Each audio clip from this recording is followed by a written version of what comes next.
సునీతారావుకి Congress party వాళ్ళు show cause notice అనేది ఇచ్చారు. అసలు ఏం జరిగింది అందులో? ఆమెకి అంటే కాంగ్రెస్ నుంచి ఆమెకి షో కాజ్ నోటీస్ అనేది వచ్చింది. ఏంటంటే ఇండిసిప్లిన్ కింద. సో ఆమె యాక్షన్ ఇండిసిప్లిన్డ్గా ఉంది. సో దానికోసం ఎక్స్ప్లెనేషన్ ఇవ్వండి అని చెప్పేసి కాంగ్రెస్ సునీతారావు గారికి పంపించడం జరిగింది. సో ఈ షో కాజ్ నోటీస్ వచ్చిన తర్వాత ఆమె యాక్షన్ ఎందుకు అలా ఉంది అని చేసి ఎక్స్ప్లెనేషన్ ఇస్తూ ఆమె దానికి రిప్లై ఇవ్వాల్సి ఉంటుంది లీగల్గా. షోకాస్ నోటీస్ అంటే చాలా మందికి తెలియదు. అసలు షోకాస్ నోటీస్ అంటే ఏంటి? యాక్చువల్లీ షో కాజ్ నోటీస్ ఏంటంటే, ఒకవేళ సరే ఏదైనా చేసినా లేకపోతే ఏదైనా చేయకపోయినా, అంటే చేయాల్సింది చేయకపోయినా, చేసినా ఆర్ చేయాల్సింది చేయకపోయినా, అప్పుడు ఎందుకు మీరు ఆ డ్యూటీ చేయట్లేదు అని చెప్పేసి షో కాజ్ నోటీస్ అడుగుతారు. ఎగ్జాంపుల్ ఏంటంటే గవర్నమెంట్ అడగొచ్చు, ఎంప్లాయర్ అడగొచ్చు, కోర్ట్స్ అడగొచ్చు, మున్సిపల్ ఆఫీస్ అడగొచ్చు, లేకపోతే మున్సిపల్ అథారిటీస్ అడగొచ్చు, ఎడ్యుకేషన్ ఇన్స్టిట్యూషన్స్ అడగొచ్చు. సో ఏదైనా సరే ఆర్గనైజేషన్ కానీ కూడా అడగొచ్చు. సో పర్టికులర్లీ డ్యూటీ విషయంలో మీరు ఎందుకు చేస్తారు, ఎందుకు చేయలేదని అడుగుతారు. యూజువల్గా ఏంటంటే షో కాజ్ నోటీస్ పంపించినప్పుడు లీగల్గా ఫ్రేమ్ చేసి ఒక లెటర్ ఫామ్లో పంపిస్తారు.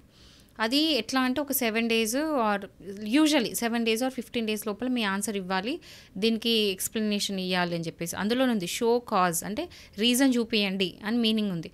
సో షో కాజ్ నోటీస్ దానివల్ల పంపిస్తారు, దానికి రిప్లై నోటీస్ అనేది ఇవ్వాలి. సో ఇది యూజువల్గా ఏదైనా తప్పు చేసినప్పుడే పంపిస్తారు. సో ఒకవేళ పంపిస్తే జరిగే పరిణామాలు ఎలా ఉంటాయి? పరిణామాలు అంటే ఇప్పుడు ఒకవేళ డిసిప్లినరీ, ఇప్పుడు ఈ ఎగ్జాంపుల్ ఈ కేసు తీసుకోండి, ఆమె ఇండిసిప్లిన్గా బిహేవ్ చేసిందని చెప్పేసి పంపించిండ్రు. దానికి ఆమె ప్రాపర్గా ఎక్స్ప్లెనేషన్ ఇవ్వాలి, ఇస్తే పర్లేదు. లేకపోతే లీగల్గా వాళ్ళు ప్రొసీడ్ అవుతారు. ఈమె దానికి రిప్లై అంటే వాళ్ళు లీగల్గా ప్రొసీడ్ అవుతారు.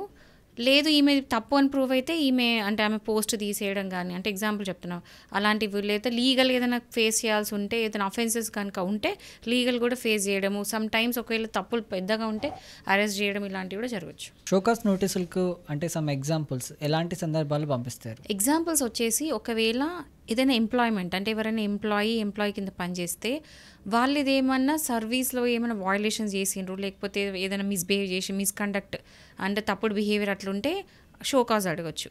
ఒకవేళ ట్యాక్స్ అథారిటీస్ నుంచి షోకాజ్ వచ్చింది అనుకోండి, ఏదైనా ట్యాక్స్ కనుక ఎవేట్ చేసి అంటే ట్యాక్స్ కట్టకుండా లేదా ట్యాక్స్ ఎన్నో ఇయర్స్ నుంచి కట్టకుండా ఉంటారు కదా, అట్లాంటి ఏమైనా తప్పిదాలు జరిగితే మాత్రం అట్లా ట్యాక్స్ అథారిటీస్ నుంచి కూడా వస్తుంది. లేకపోతే కోర్ట్స్లో మీరు ఏమైనా కంటెంప్ట్ ఆఫ్ కోర్ట్ చేసిండ్రు అంటే కోర్టు ఇచ్చిన జడ్జిమెంట్కి మీరు పాటించలేదు, మీరు చేయలేదు అన్న, లేకపోతే ఏదైనా డిజోబీడియన్స్ లాగా ఏదైనా బిహేవ్ చేసినా కూడా కోర్ట్స్ నుంచి కూడా రావచ్చు.